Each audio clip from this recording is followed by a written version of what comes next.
16 तारीख की army chief और जनरल फैज़ हमीद DGISI की पार्लिमानी लीडरों की मुलाकात को जब अंग्रेज़ी अखबारों ने मुख्तलिफ रंगों में पेश किया तो कल मैंने उसकी असल सूरत हाल पेश की कि ये 15-20 जितने लीडर थे सब ने मुलाकात की।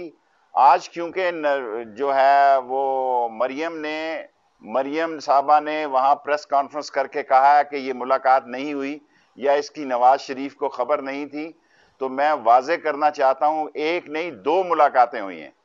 और अब जो है जो लोग प्रेस कॉन्फ्रेंसें कर रहे हैं, कल मैं 5 बजे फैसलाबाद में प्रेस कॉन्फ्रेंस करूंगा और मैं सारी कौम को बताना चाहता हूं कि ये मुलाकात जो है ये गिलगित बल्तिस्तान के इलेक्शन के और सूबा प्रोविजनली सूबा बनाने के बारे में हुई, लेकिन इसमें सारी सियासत पर 3.5 घंटे बातचीत हुई और जो कुछ अरसा पहले मुलाकात हुई उसमें 5.5 घंटे मुलाकात हुई। वो डिनर था, ये सलाद और चाय थी।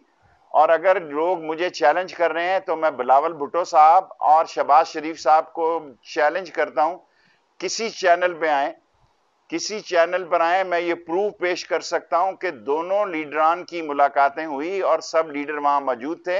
अगर नवाज शरीफ को इसका नहीं खबर तो मैं इसका जिम्मेदार नहीं हूं।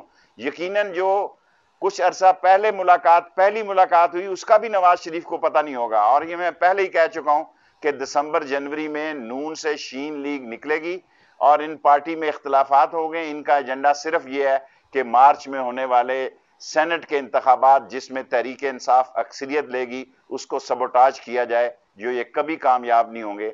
आज जो ये प्रेस कॉन्फ्रेंस करेंगे, कल मैं 5 बजे फैसलाबाद में उसका जवाब दूंगा।